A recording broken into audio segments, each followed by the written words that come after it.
So guys, जैसा कि हमने पिछले एपिसोड में देखा कि किंगी शियाओ से फाइट करने लग गई थी। शियाओ की बॉडी में डिवाइन लोटस का एसेंस इकट्ठा होने लग गया था, जिससे उसे मैजिक इम्यूनिटी मिली। पर गॉड ट्रिब्यूलेशन लोटस का सीड शियाओ की सोल को जलाने लग गया था। शियाओ की कुनफेंग टेक्निक एक्टिवेट हो गई थी। इससे किंगी को पता चल गया था कि वो शियाओ है, इसलिए किंगी ने शियाओ की मदद की थी, जिससे उसने सीड पर काबू पा लिया था और उसकी पावर काफी बढ़ गई थी। फिर अब हम देखते हैं कि शियाओ किंगी के साथ डिवाइन लोटस के पास आता है। शियाओ किंग यानी फेरी उचन से कहता है कि मैं काफी समय पहले अपर रियल में आ गया था, पर मैंने यहाँ अपना नाम और वेश बदल लिया। सभी यहाँ मुझे मोशी के नाम से जानते हैं। किंगी उसे कहती है कि जब तुम तियानजियान एकेडमी में आए थे तब मुझे एहसास हुआ था कि ये तुम ही हो, क्योंकि तुमने आसानी से 100 की सीढ़ियों को पार कर लिया था और ऐसा सिर्फ तुम ही कर सकते हो। शियाओ कहता है कि एक दिन वो वक्त जरूर आएगा जब मैं बहुत पावरफुल बन जाऊंगा, तब मेरी शियाओ की पहचान खुले तौर पर ईमानदारी से सभी को बताऊंगा। किंग ये सुनकर मुस्कुराने लगती है और सोचती है कि शियाओ बिल्कुल भी नहीं बदला। शियाओ अब फेरी उचन से पूछता है कि तुमने अपना रूप क्यों बदला हुआ है और तुम यहाँ तियानजियान एकेडमी में क्यों छिपी हुई हो। किंग ये बताती है कि काफी समय से मेरी मेन बॉडी यानी वो दूसरी वाली फेरी उचन मुझे ढूंढ रही है, इसीलिए मेरे पास मारे जाने से बचने का सिर्फ यही एकमात्र तरीका था। शियाओ कहता है कि इस दुनिया ने हमें बहुत दर्द दिया है, हम दोनों को इतना परेशान किया गया कि हम अपनी रियल आइडेंटिटी किसी को बता नहीं सकते। शायद यही हमारा भाग्य हो। फेरी उचन कहती है कि तुम पहले से कहीं ज्यादा बेहतर हो। पहले वाला शियाओ बहुत ज्यादा शरारती था। शियाओ कहता है कि तुम क्या फिजूल की बातें कर रही हो, मैं एक हीरो हूँ, मैं हमेशा अपने लोगों को बचाना चाहता हूँ। किंगी कहती है कि हम दोनों ऐसे लोग हैं जो इस अपर रियल में की वजह से परेशान है। पता नहीं कब वो दिन आएगा जब हम दोनों यहाँ अपने असली रूप में घूम पाएंगे और सभी को हमारी रियल आइडेंटिटी का पता होगा।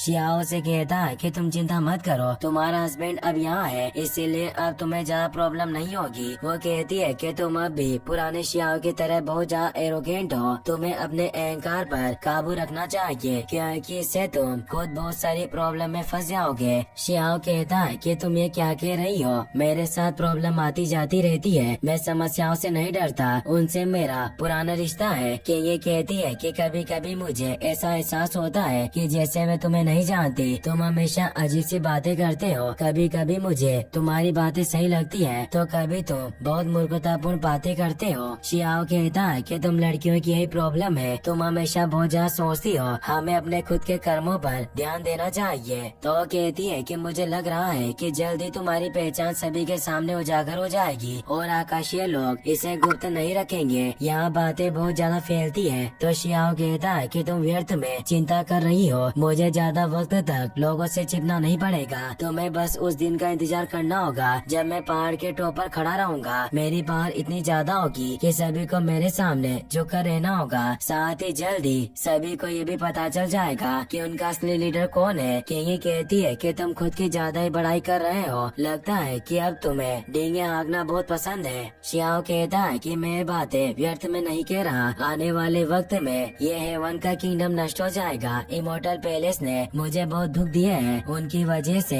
मैं अपने परिवार से अलग हो गया, उन्हें इसका बदला चुकाना होगा। आने वाले वक्त में उन्हें अपनी गलतियों का पछतावा होगा। शायद इमोर्टल पैलेस को नष्ट करना ही मेरा भाग्य हो। मुझे गुआंग हाओ के नो मेस लेड में एंटर करना होगा और मैं अकेला ऐसा व्यक्ति बनूंगा जो 3000 राज्यों के युद्ध को जीत लूंगा। और तुम याद रखना कि ये बातें मैं खुद की बड़ाई करने के लिए नहीं कह रहा, एक दिन ये दुनिया मेरी पावर जरूर देखेगी। किंगी उसे बताती है कि दुनिया तुम्हारी सोच से कहीं ज्यादा बड़ी है, यहाँ अमर लोगों को भी जिंदा दफना दिया जाता है, इसीलिए तुम अपने बारे में ज्यादा मत सोचो। वो एशियन इमोर्टल की बात कर रही थी, इसीलिए वो पूछता है कि हजारों सालों पहले यहाँ क्या हुआ था। किंगी कहती है कि उस वक्त क्या हुआ ये मैं नहीं जानती, बस मुझे इतना पता है कि वो सब बहुत डरावना था। शियाओ कहता है कि तुम मुझे बहुत सीरियस लग रही हो, पर हम व्यर्थ की बातें कर रहे हैं, मैं बस ये जानना चाहता हूँ कि तुम 3000 स्टेट के युद्ध को जीतने के लिए क्या प्लानिंग कर रही हो। किंगी उसे बताती है कि मैं मून के साथ रेसोनेट करने वाली ग्रीन फायर की तलाश कर रही हूँ, उस ग्रीन फायर के साथ जुड़कर मेरी पावर काफी बढ़ जाएगी और मेरे अंदर डिवाइन फायर इग्नाइट होगी। शियाओ को याद आता है कि जब मैं हुआजू ग्रासलैंड में आया था और मैंने कलरफुल फेरी गोल्ड की तलाश की थी, तब मुझे उस वैली में काओलुन कॉफिन मिला था जिसके पास एक ग्रीन फायर प्रकट हुई थी। हो सकता है कि यह फायर वही हो क्योंकि उस फायर का कलर भी हल्का हरा था, पर मैं नहीं जानता कि मैं मून के साथ रेजोनेट कर सकता हूँ या नहीं। पर किंगी ऐसा कर सकती है। किंगी उसे बताती है कि अभी जो चल रहा है उसे इमोर्टल का एरा माना जा सकता है। उस ग्रीन फायर को इमोर्टल किंग यू के द्वारा छोड़ा गया था, इसीलिए क्या तुम जानते हो कि वो फ्लेम कहाँ है और तुम क्या मुझे उस जगह पर लेकर जा सकते हो? शियाओ कहता है कि कुछ समय पहले ही उस जगह पर पहुंचा था जहाँ वो फ्लेम मौजूद थी और मैं तुम्हें वहाँ लेकर जा सकता हूँ। तभी डिवाइन पुल की गार्ड वहाँ आने लगती है क्योंकि किंगी और शियाओ की फाइट की वजह से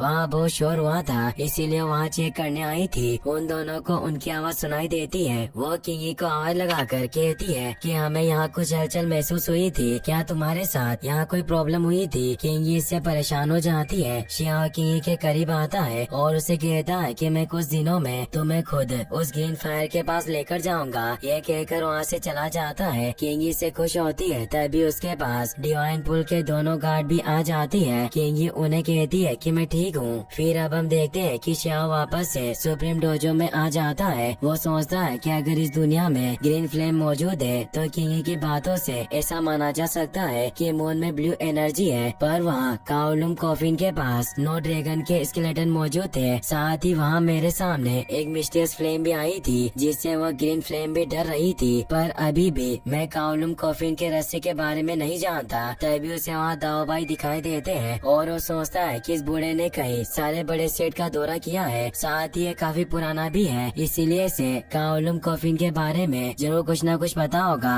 और वो उनके पास आकर कहता है कि मास्टर मैं आपसे कुछ पूछना चाहता हूँ, क्या आप नाइन ड्रैगन और एशियन काओलुम कॉफिन के बारे में कुछ जानते हो? काओलुम कॉफिन का नाम सुनते ही वो उत्तेजित हो जाते हैं और अपनी पावर को एक्टिवेट करते हुए कहते हैं कि क्या तुमने काओलुम कॉफिन को देखा है और क्या किसी ने उसे हासिल करने की कोशिश की? शियाओ सोचता है कि ऐसा बर्ताव क्यों कर रहे हैं, ये बूढ़ा आदमी मेरी समझ से परे है। हो सकता है कि काओलुम कॉफिन के बारे में बहुत कुछ जानता हो, पर मैं अभी इन्हें सारी सच्चाई नहीं बता सकता, वरना कुछ गलत हुआ तो ये भड़क जाएंगे। और उन्हें कहता है कि जब मैं डिवाइन पुल में स्नान करने गया था तब मैंने तियानजियान एकेडमी के कुछ एल्डर को इसके बारे में बात करते हुए सुना, इसलिए मैं बस आपसे इसके बारे में जानना चाहता था कि आखिर ये काओलुम कॉफिन क्या चीज है जिसे लेकर तियानजियान एकेडमी भी चिंतित है। दाओ भाई शांत हो जाते हैं और शियाओ के पास आकर कहते हैं कि उस ताबूत को तीसरी पीढ़ी का काओलुम कॉफिन कहा जाता है। एक आदमी को तीसरी पीढ़ी के खजाने से वो काओलुम कॉफिन मिला था और ऐसा कहा जाता है कि उस आदमी ने ग्रेट पैलेस की खोज की थी, पर मैं इससे ज्यादा कुछ नहीं जानता।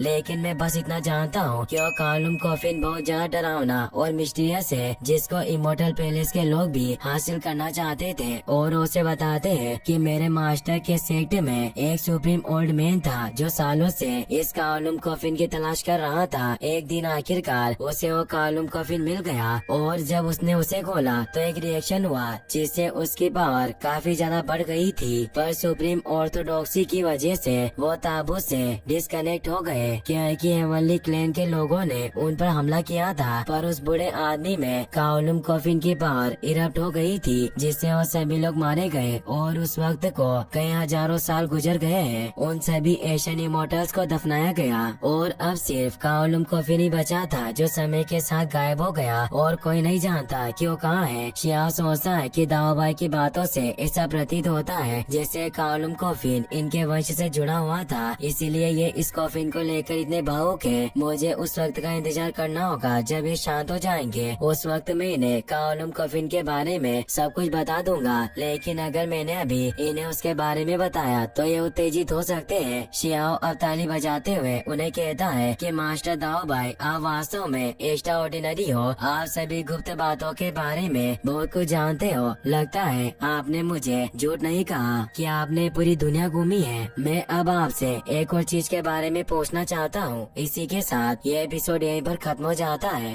गाइस अगर आपको वीडियो पसंद आया हो तो इस वीडियो को लाइक करने के साथ साथ चैनल को सब्सक्राइब जरूर कर लेना। मिलते हैं नेक्स्ट वीडियो में। Thanks for watching.